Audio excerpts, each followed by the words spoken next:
We're going to do a front brake job on a Toyota Tundra. That's I own a Tundra, and that's the example that I use with a lot of my numbers and my estimates.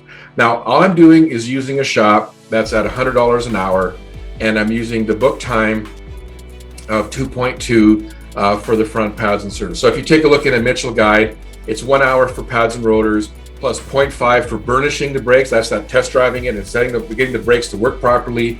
And then, so that makes it 1.5. And then I've added 0.4 for cleaning the hubs. And then because it's an older truck, I teach something called a service matrix, which the older the vehicle, things bump up just a little bit, right? So I'm $220 in service, plus the pads and plus the rotors. Now my prices, what I'm charging for those are run through a parts matrix, right? So I'm not using the supplier's suggested list necessarily. Sometimes it matches the list and sometimes it doesn't, but I'm ensuring that I'm making a good gross profit on my parts in this equation, all right? And then I have my materials and consumables here for a total of $824.70 before whatever taxes would be involved. Now, I'm saying before taxes because we're talking to people all across North America and possibly even Australia here. I always quoted taxes in, just as a little coaching advice. You quote somebody $824 and then you say the words plus tax to a customer and they come back and pay their bill and you've added 14% to it, they're going to remember 824, right? So remember, everybody, when you're actually doing this live with people, make sure it's the full amount that the person's leaving with so that it's locked in their head. Otherwise, you're going to run yourself into some challenges. Now, they're going to supply their own part, and we're going to do the math and say, well, I've got to charge 1.6 times my rate. So now I'm at $352. I'm at $115.99, and I got these prices right off the internet. Same parts company, right? Retail, right off the internet. So these are real numbers. So the pads are this, the rotors are $367. Now my materials and consumables are a percentage of service, and so that actually goes up. And so now I'm at $877.41 if I do it properly, so I have my gross profit in place.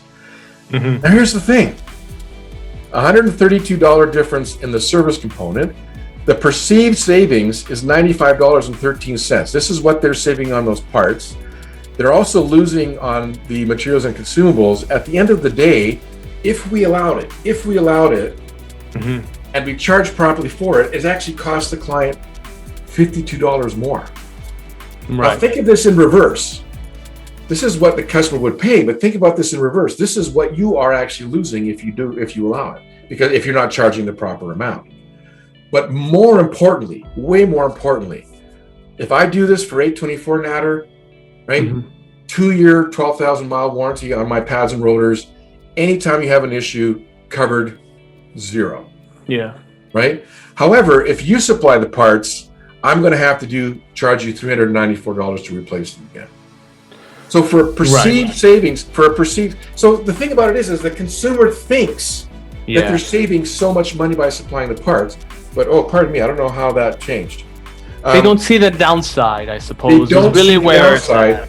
And because shops haven't actually done the math themselves, the shops actually haven't understood the downside, and then they haven't presented that downside to the client. I think most people would think it through and think that the $90 was actually completely worth it. I mean, think about this. Yeah. When you go to Staples or Best Buy to buy electronics, what do they offer you? Extended warranty. Yeah. Now, I used to know the percentages that they used to use. It's been a while since I bought electronics and I've paid for that, but I do remember buying a projector some years ago that was a $700 or $800 projector, and the coverage was about $150. The extra coverage. Now, I bought it because I used to travel a lot. That projector was in my carry-on luggage, and you know how getting on airplanes and putting the baggage up top and below, it got banged around a little bit. So I figured the $150 was worth it. But think about that. 150 divided by 800, I don't know what that percentage is, but that's like 20% of the bill. Yeah, right? 20%. So that's 20%. And even people who are tight on money, when they take a look at that, go, you know what, that $90 is worth my peace of mind.